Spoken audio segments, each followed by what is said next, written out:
말씀 보겠습니다. 에베소서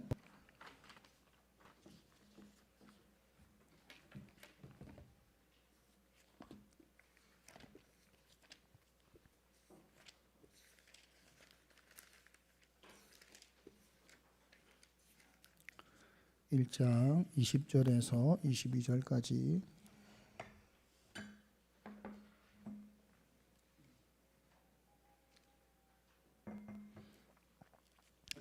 교독하겠습니다. 그의 능력이 그리스도 안에서 역사하사 죽은 자들 가운데서 다시 살리시고 하늘에서 자기의 오른편에 앉히사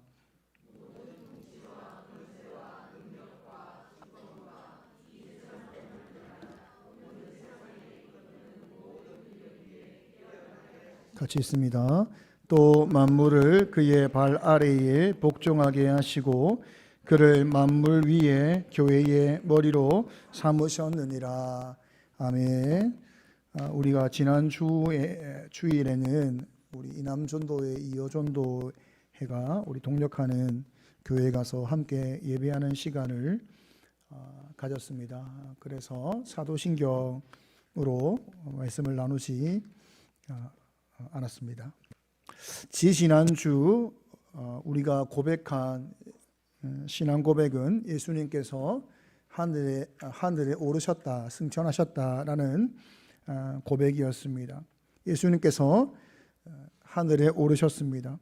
500여 명의 증인들 앞에서 하늘에 오르심은 우리가 하늘 시민임을 알게 하시기 위함이었다라고 말을 합니다.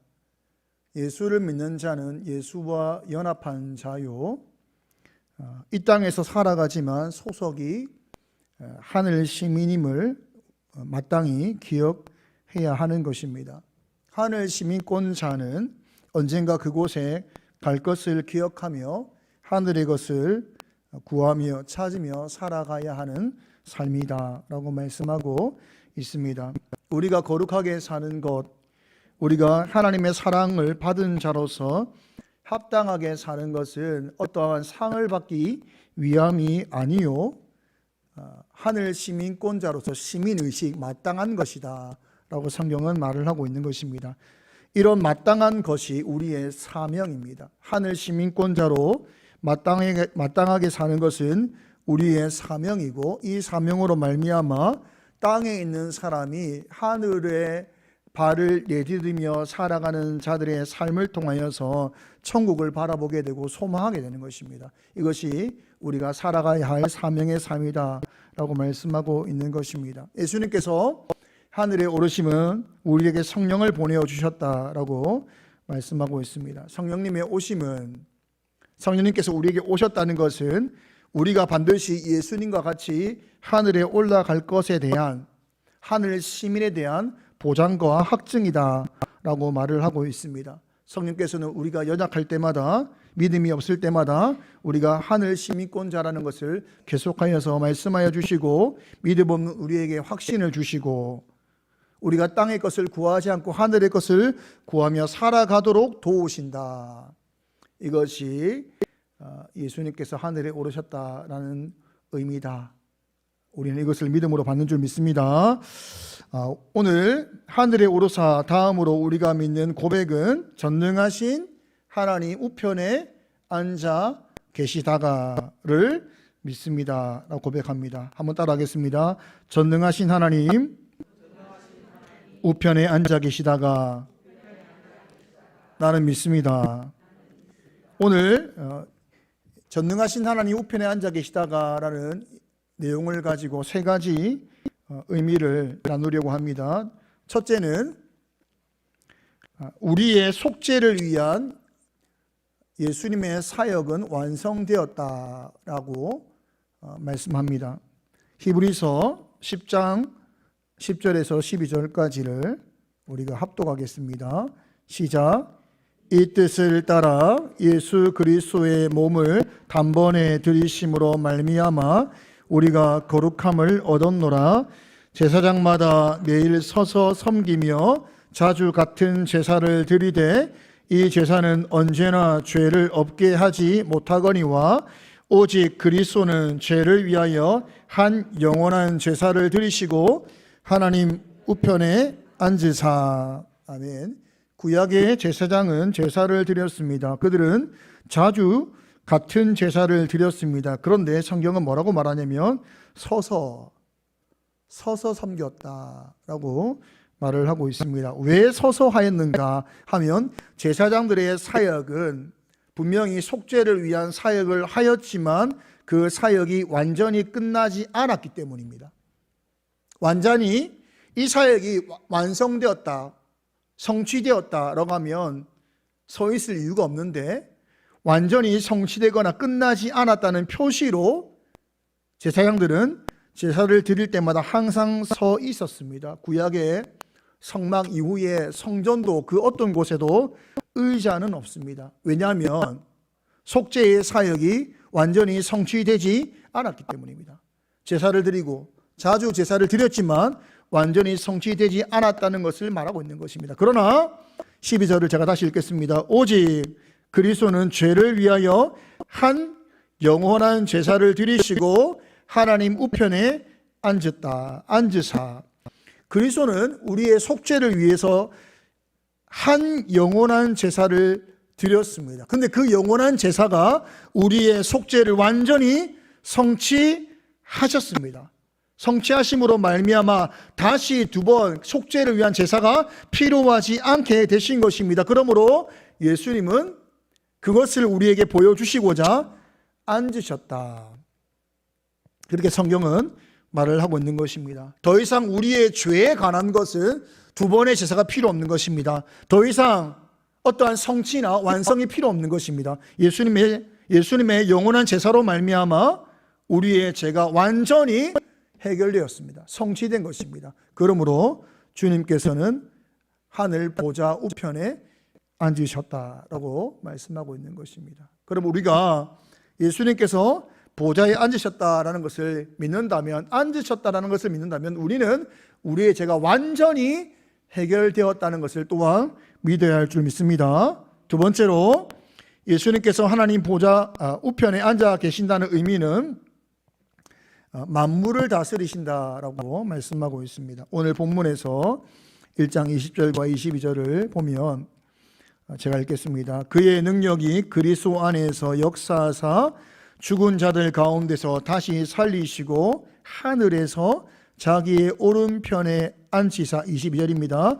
또 만물을 그의 발 아래에 복종하게 하시고 그를 만물 위에 교회의 머리로 삼으셨느니라. 만물을 복종하게 하셨다, 만물을 다스리게 하셨다라고 말씀하고 있습니다. 하이델베르크 오신문 답을 읽겠습니다.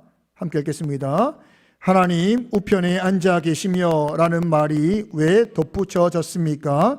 그리스도는 거기에서 자신을 그의 교회의 머리로 나타내기 위해서 하늘에 오르셨으며 성부께서는 그를 통하여 만물을 다스리십니다.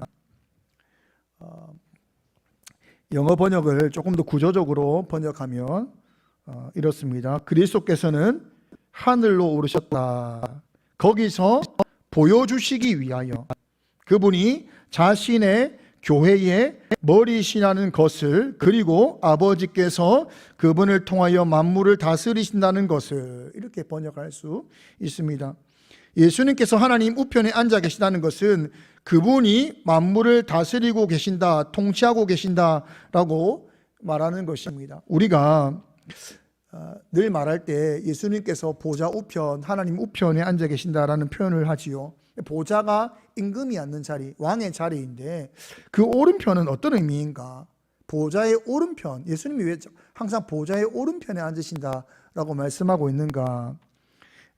우리가 이제 과거에 이제 우리나라의 그 왕정 통치를 보게 되면 왕세자가 왕 옆에 오른쪽에 의자에 앉지요. 대리자 또는 왕세자, 그러니까 왕과 함께 통치하는 자라고 표현할 수 있습니다. 하나님께서 지금 오른편에 앉으셨다라는 것은 예수님이 또한 통치자다, 그분이 앉은 곳도 보좌다. 이것을 말하기 위해서 오른편에 앉으사라는 말을 쓰는 것입니다. 다음 왕이라는 표현이 아니라 오른편에 앉았다는 것은 그분이 통치자요, 그분도 보좌에 앉아 계신다라는 것이 성경이 말하고 있는 것입니다. 그러므로 예수님은 지금 보좌에 앉으사 만물을 다스리시는 왕으로서 이 땅을 통치하고 계신다라고 성경은 말하는 것입니다. 주님께서 하나님 우편에 앉아 계신다는 것은 그분이 보좌에 앉으사 통치하신다라는 것이 성경의 고백인 것입니다. 세 번째로 예수님은 교회의 머리시다라고 우리가 방금 고백하였습니다. 예수님께서 하나님 우편에 앉으셨다는 것은 그분이 교회의 머리가 되심을 나타내신다라고 말씀하고 있습니다. 만물을 다스리시는 왕께서 또한 교회의 왕이 되시고 교회의 머리가 되신다라고 말을 하고 있는 것입니다. 하이데베르크 50답을 다시 한번 읽겠습니다. 시작. 그리스도는 거기에서 자신을 그의 교회의 머리로 나타내기 위해서 하늘에 오르셨으며 성부께서는 그를 통하여 만물을 다스리십니다. 앞에 보니까 그리스도는 거기에서 자신을 그의 교회의 머리로 나타내시기 위해서 올라가셨다. 보좌에 오르시고 보좌에 앉으신 이유가 뭐냐면 교회의 머리가 되시기 위해서. 그 앞에 뭐죠? 자신을 그의, 우리를 위한 교회의 머리가 되시기 위해서 오르시고 앉으셨다라고 말을 하고 있는 것입니다. 여러분, 예수님은 하늘에 오르심조차 그리고 보좌에 앉으심조차 누구를 위한 것이냐라고 말한다면 우리를 위해서 보좌에 앉아 계신다. 하늘에 오르심도 우리를 위한 것이고 보좌에 앉아 계시는 것도 우리를 위해서, 우리의 머리가 되기 위해서, 교회의 머리가 되기 위해서 그분은 앉으셨다라고 성경은 말을 하고 있는 것입니다. 여러분, 예수님께서 이 땅에 오심은 누구를 위함입니까? 무엇을 위함입니까? 우리를 위함입니다. 예수님께서 이 땅에 오심도 사람의 몸으로 아주 독특하고 신비 속에 성령의 잉태로 말미암아 오셨던 것도 예수님 자신을 위해 오신 것이 아닙니다. 우리를 위해 오셨습니다. 죄인된 우리를 위해, 우리를 구원하기 위해서 예수님은 이 땅에 오셨습니다. 단 하나의 이유입니다. 우리를 위해 오신 것입니다. 그분의 고난의 이유가 무엇입니까? 왜 고난 받으셨습니까? 우리를 위해서입니다. 그분의 고난도 우리를 위해 고난을 받으신 것입니다. 그분의 십자가의 죽으심은 누구를 위한 것입니까? 우리를 위한 것입니다.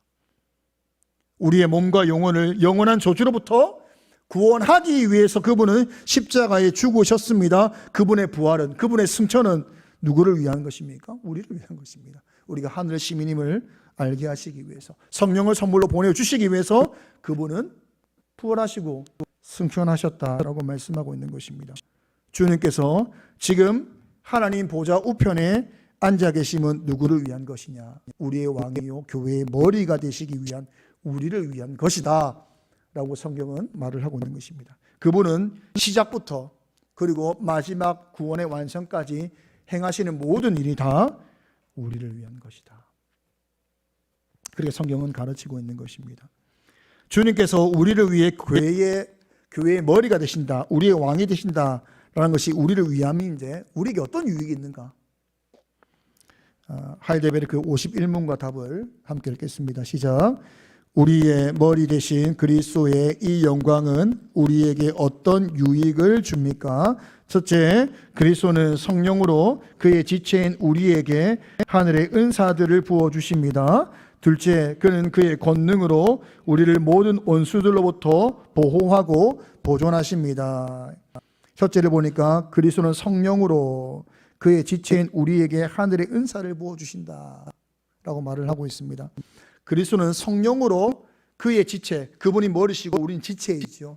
지체된 자들에게 성령을 부어주십니다.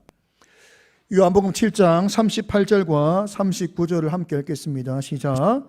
나를 믿는 자는 성경의 이름과 같이 그 배에서 생수의 강이 흘러나오리라 하시니 이는 그를 믿는 자들이 받을 성령을 가리켜 말씀하신 것이라.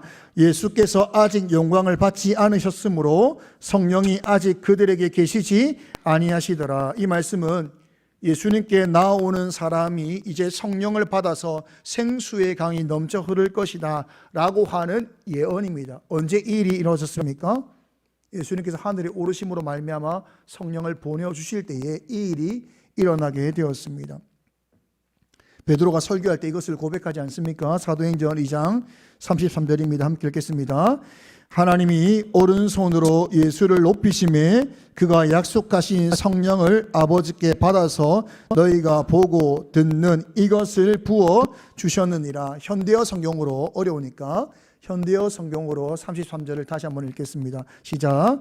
예수께서는 지금 하늘에서 가장 영광스러운 보좌인 하나님의 오른쪽에 앉아 계십니다. 그리고 약속하신 대로 아버지께서는 그분에게 성령을 고난을 주셨습니다. 그 결과 여러분이 방금 보고 들은 광경이 일어난 것입니다. 예수님은 예언하신 대로 영광을 받으셨고 하늘에 오르셨고 하나님 아버지로부터 약속받은 성령을 우리에게 선물로 주셨습니다.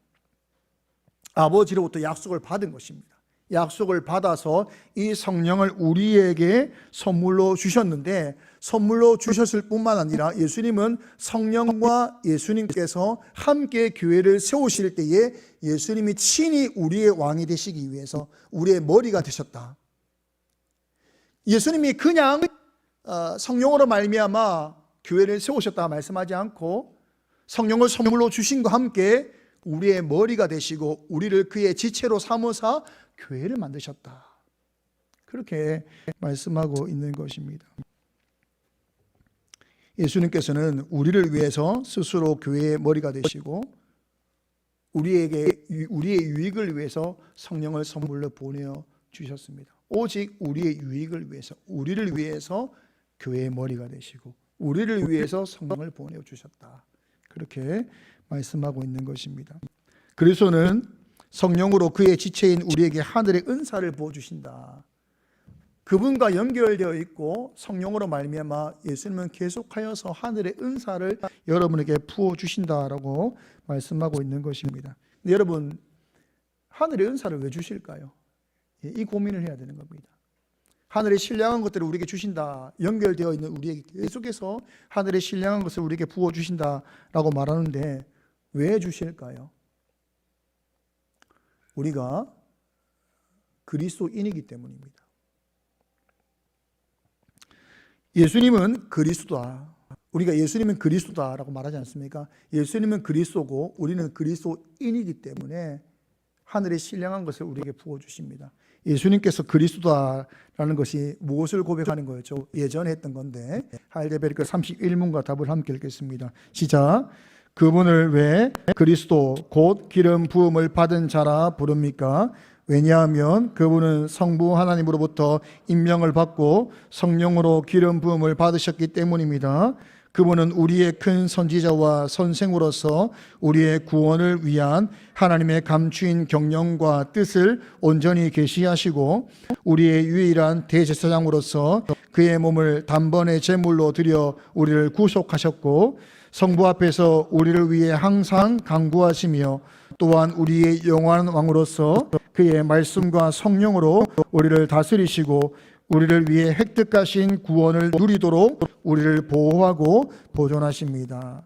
예수님은 큰 선지자로서 우리의 구원을 위한 하나님의 뜻을 계속 계시하고 계십니다. 대제사장으로서 우리의 제물이 되사 우리를 구속하셨고 영원한 왕으로서 우리를 지금도 다스리시고 획득한 구원을 누리도록 보호하고 보존하신다. 그리스도의 사역이지요. 그러면 그리스도인은 왜 은사를 주시는가? 우리가 그리스도인이라고 했는데 여러분, 그리스도인이 무엇인가? 하일데베르크 32문과 답을 함께 읽겠습니다. 시작. 그런데 당신은 왜 그리스도인이라 불립니까?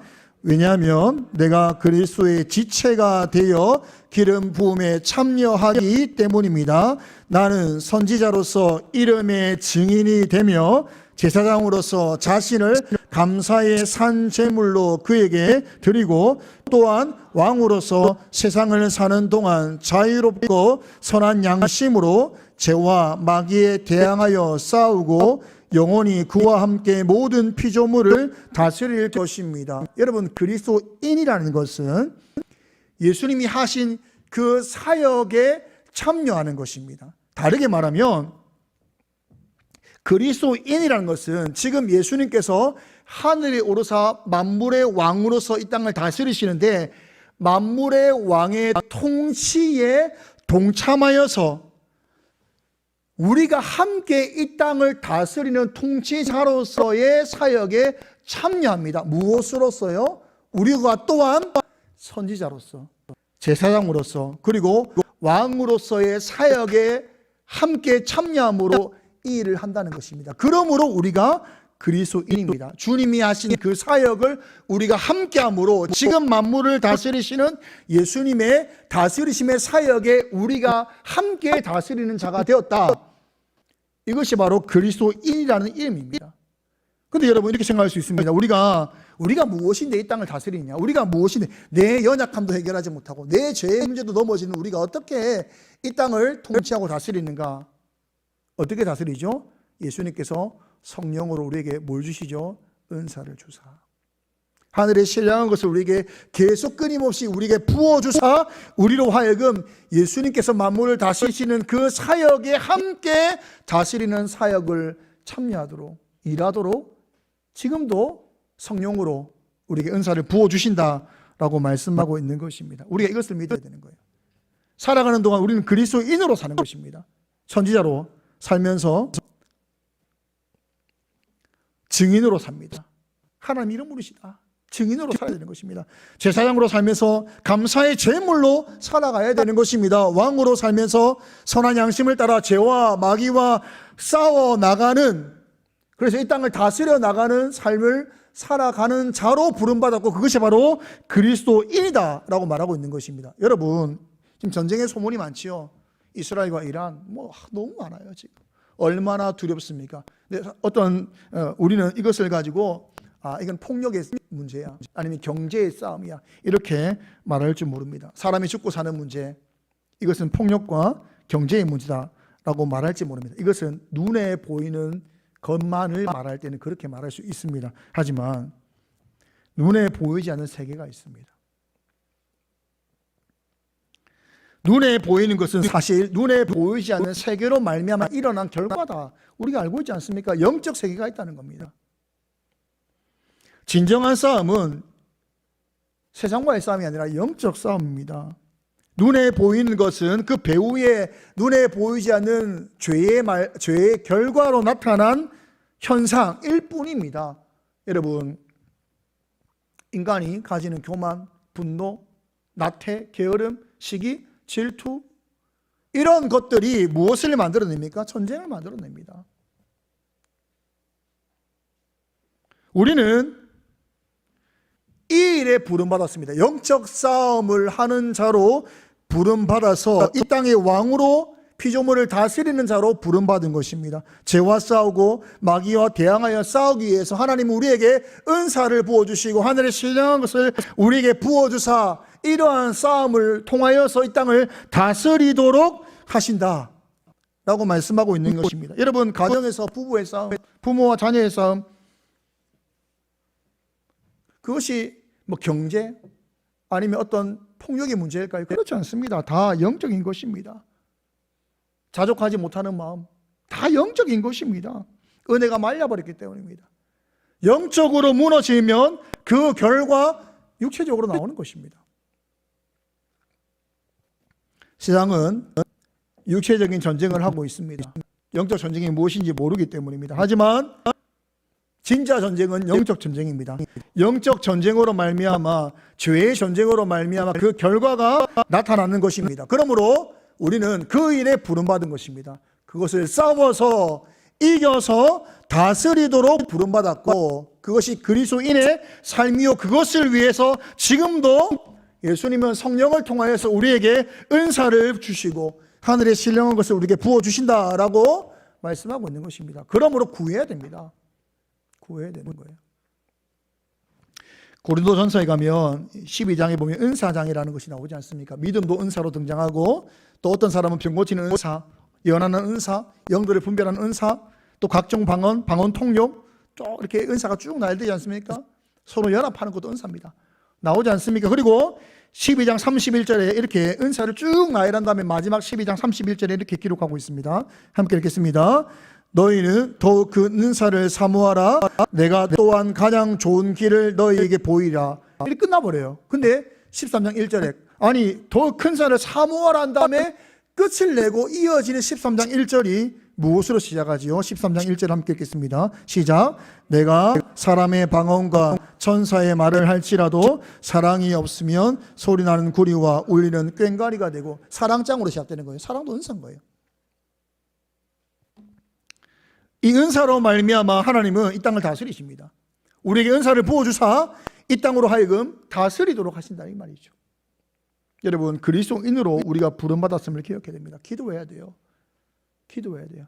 우리는 나의 죄 문제만을 가지고 치열하게 싸우는 인생으로 부름하는 것이 아니라 나와 내가 속한 모든 곳에서 다스리는 자로 죄와 싸우고 하나님의 통치를 이루는 사람으로 우리가 부름받았다는 것을 기억해야 되고, 그것을 위해 지금도 예수님은 성령으로 우리에게 은사와 신령한 것을 우리에게 주신다 라는 것을 믿어야 되는 것입니다. 그러므로 이 싸움을 하는 자가 하늘의 신령한 것을 받아 누리는 것입니다. 이 싸움을 하지 않기 때문에 우리가 하늘의 신령한 것을 누리지 못하는 거예요. 은사가 무엇인지 모르는 거예요. 그런데 그것을 위해 부름받았고 그것을 위해 싸워가는 자에게 지금도 예수님의 통치에 참여하는 자로 부르사 우리에게 하늘의 신령한 것과 은사를 우리에게 계속하여 부어주신다라고 말씀하는 것입니다. 두 번째로 유익은 그는 그의 권능으로 우리를 모든 원수들로부터 보호하고 보존하신다라고 말씀합니다. 영적 싸움을 우리가 할 때에 우리도 보호를 받아야겠죠. 우리가 보존돼야 됩니다. 우리의 구원에 관하여서. 근데 우리가 얼마나 연약합니까? 얼마나 죄를 많이 짓는지 몰라요. 그럴 때마다 사탄이 이제 저런 사람이 어떻게 구원받은 하나님의 자녀라 말할 수 있느냐 이렇게 항소하고 싶겠죠. 근데 할 수가 없어요. 왜 할 수가 없죠? 하나님 보좌 우편에 누가 계시죠? 예수님이 계시기 때문에. 마귀가 할 수 있는 유일한 것은 뭘까요? 우리의 양심을 자극할 뿐입니다. 네가 무슨 하나님의 자녀야. 우리의 양심에 호소할 뿐이지, 호소하여 우리로 하여금 두렵게 하고 무너지게 하고 넘어지게 할 뿐이지 우리의 구원은 변함이 없습니다. 왜요? 우리의 구원의 주관자가 되시는 하나님은 그 옆에 예수님께서 우리의 구원을 위해 옆에 앉아 계시기 때문입니다. 여러분이 아무리 흔들려도 여러분의 구원에 문제가 없습니다. 왜요? 예수님께서 하나님 옆에 앉아 계시사 우리의 편이 되시기 때문입니다. 마귀가 감히 그 앞에서 아무런 말을 못합니다. 왜요?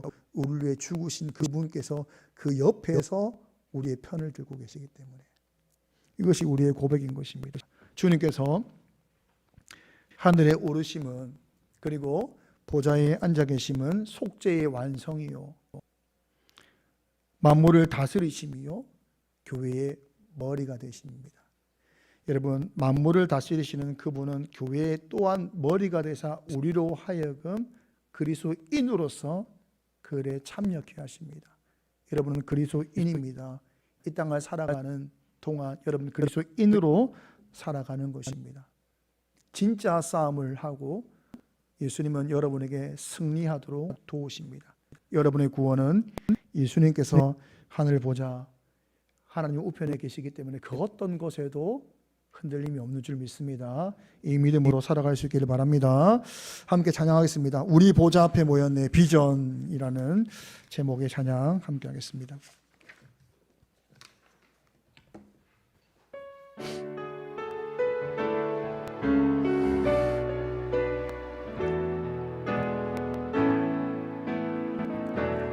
우리 보좌 앞에 모였네 함께 주를 찬양하며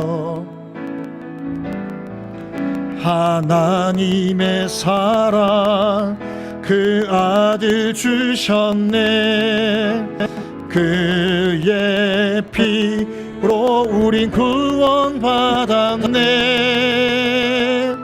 십자가에서 쏟으신 그 사랑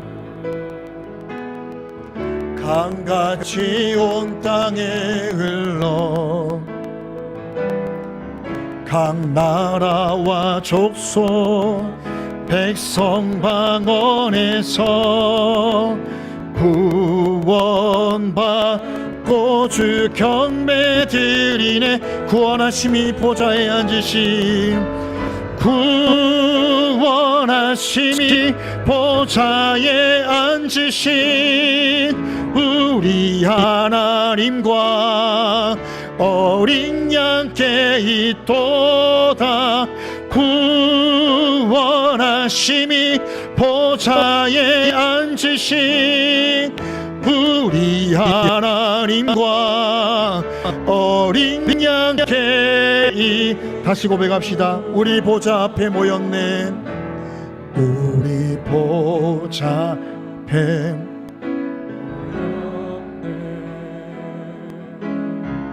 함께 주를 찬양하며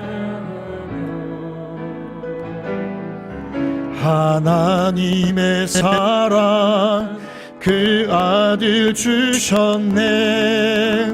그의 피로 우린 구원받았네. 십자가에서 쏟으신 그 사랑 강같이 온 땅에 흘러 각 나라와 족속 백성 방언에서 구원받고 주 경배들 구원하심이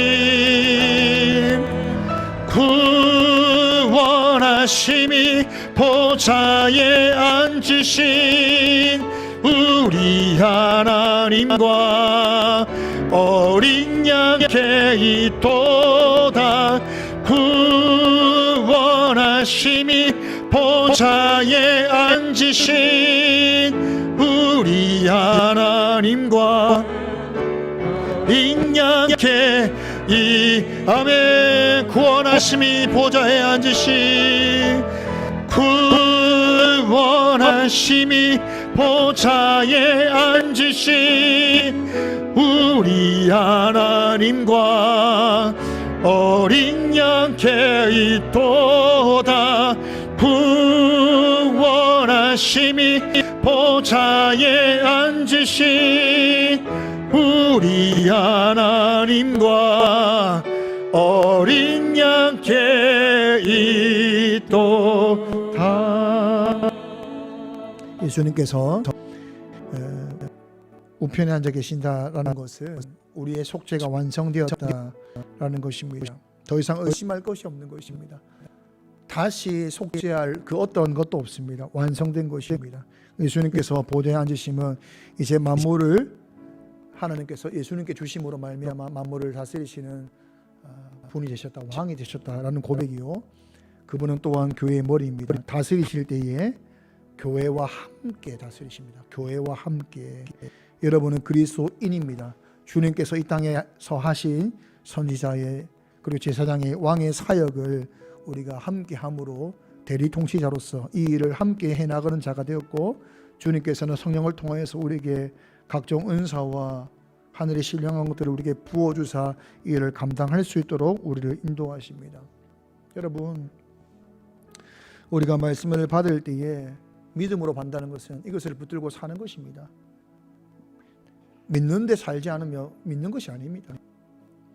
주님께서 말씀을 주실 때 믿으라 주신 것인데, 믿는 자에게는 반드시 믿음대로 하나님께서 행하시는 구원을 볼 것이고 성령의 열매를 우리가 반드시 맺을 것입니다. 이 시간 기도할 때 예수님께서 나를 위해 보좌에 앉으셨구나, 나를 위해 하늘 우편에 앉으셨구나,